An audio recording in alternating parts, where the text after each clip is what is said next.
say in 1929, through the intervention of a friend of mine, common friend, who asked Mr. Gandhi to see me, you see. And so Mr. Gandhi wrote to me saying that he would like to see me. So I went and saw him. That was just before going to the Round Table Conference. And then he came to the second Round Table Conference, didn't come for the first. And he was there for about 5-6 months. And there, of course, I met him also and faced him also, you see. Then,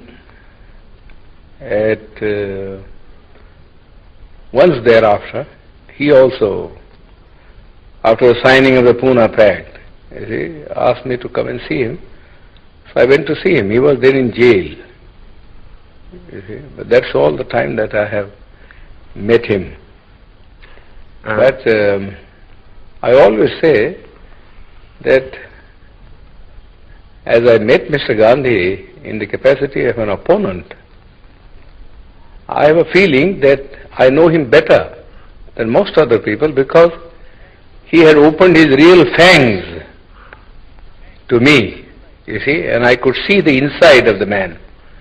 You see, while others who generally went there as devotees, you see, saw nothing of him except the external appearance which he had put up as a Mahatma, you see. But I saw him in his human capacity, the bare man in him. And so I say that I understand him better, you see, than most of the people who have associated themselves with him can say. So how would you sum up what you found in him? Well, I must say at the outset that I feel quite surprised, you see, at the interest which the outside world, Western world particularly, seems to be taking in Mr. Gandhi. I cannot understand that. You see. So far as India is concerned, he was, in my judgment, you see, an episode in the history of India, never an epoch maker. Gandhi has already vanished from the memory of the people in this country. His memory is kept up because the Congress party annually, you see, gives a holiday either on his birthday or some other day connected with some event in his life, and has a celebration every year going on for 7 days in a week. Naturally, people's memory is revived. But if these artificial respirations were not given, I think Gandhi would be long, long forgotten. You don't feel then that he fundamentally changed the aspect of... Not at all. Yeah. Not at all. In fact, he was all the time double dealing. He conducted 2 papers, one in English, the Harijan, you see, and before that, Young India, and in Gujarati he conducted another paper, you see, which is called the Deenbandhu or something like that. Now if you read the 2 papers, you will see how Mr. Gandhi was deceiving the people. In the English paper, he posed himself as an opponent of the caste system and of untouchability, you see, and that he was a Democrat. But if you read a Gujarati magazine, you see, you will see him a more orthodox man.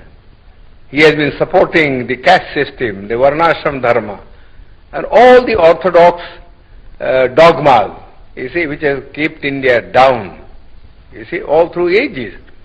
In fact, somebody ought to write Mr. Gandhi's biography by making a comparative study of the statements made by Mr. Gandhi in his Harijan and the statements made by Mr. Gandhi in this Gujarati paper. There are 7 volumes of it. You see? The people, the Western world only reads, you see, the English paper where Mr. Gandhi, in order to keep himself, you see, in the esteem of the Western people who believe in democracy, was advocating democratic ideals, you see. But you got to see also what he actually taught to the people in his vernacular paper. Nobody seems to have made any reference. All the biographies that have been written of him, you see, are based upon his Harijan, you see, and the young India, but not upon the Gujarati writings of Mr. Gandhi. Then what were his real intentions with regard to the scheduled castes in the structure? Well, he only wanted, you see, there are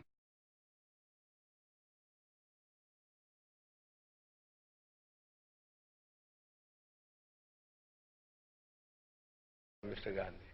Then what were his real intentions with regard to the scheduled castes in the structure? Well, he only wanted, you see, there are two things about the scheduled caste. We want untouchability to be abolished, you see, but we also want, you see, that we must be given equal opportunities, you see, so that we may rise to the level of the other classes. Mere washing off of untouchability is of no consequence. We have been carrying on with untouchability for the last 2,000 years. Nobody has bothered about it, you see. Nobody has bothered about it. Yes, there are some disabilities which are very harmful. For instance, people can't take water, and people can't have land, you see, to cultivate and earn their livelihood. But the other things which are far more important, you see, namely that they should have the same status, you see, in the country, and that they should have the opportunity to hold high offices, so that not only their dignity will rise, but also they will get what I call strategic positions from which they could